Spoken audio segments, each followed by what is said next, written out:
பறக்கும் தவளை. ஒரு அமைதியான குளத்தில் ஒரு பெரிய தாமரை கொடியின் கீழ் ஃப்ரெடி என்ற சிறிய தவளை வாழ்ந்தது. ஆனால் ஃப்ரெடி மற்ற தவளைகளைப் போல இல்லை. அவன் பறக்க கனவு கண்டான்.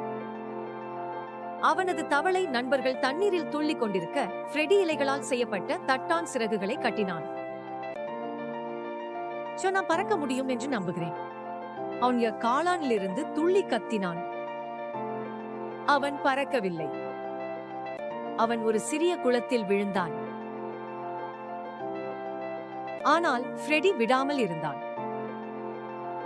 அவன் பறவைகளிடம் அவர்கள் எப்படி பறக்கிறார்கள் என்று கேட்டான். தேனீக்களிடம் அவர்கள் எப்படி மொய்க்கிறார்கள் என்று கேட்டான். காற்றிடம் அது எப்படி ஆடுகிறது என்று கேட்டான். ஒரு காற்றுள்ள நாளில் ஒரு பெரிய காற்று ஃப்ரெடியை தரையில் இருந்து தூக்கியது.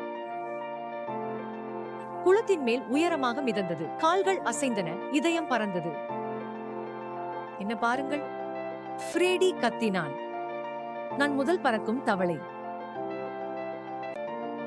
விலங்குகள் கீழே கத்தின. அந்த நாளில் இருந்து ஃப்ரெடி குளத்தில் இருந்த மிக துணிச்சலான, வேடிக்கையான தவளையானான். முடிவு. கதையின் நெறி. உங்கள் கனவுகளை நம்புங்கள். சில முறை துள்ள வேண்டியிருந்தாலும். பார்த்ததற்கு நன்றி. இந்த கதையை நீங்கள் விரும்பினால் தயவு செய்து லைக், பகிரவும், சந்தாதாரராகவும் இருக்கவும். இனிய இரவு, இனிய கனவுகள்.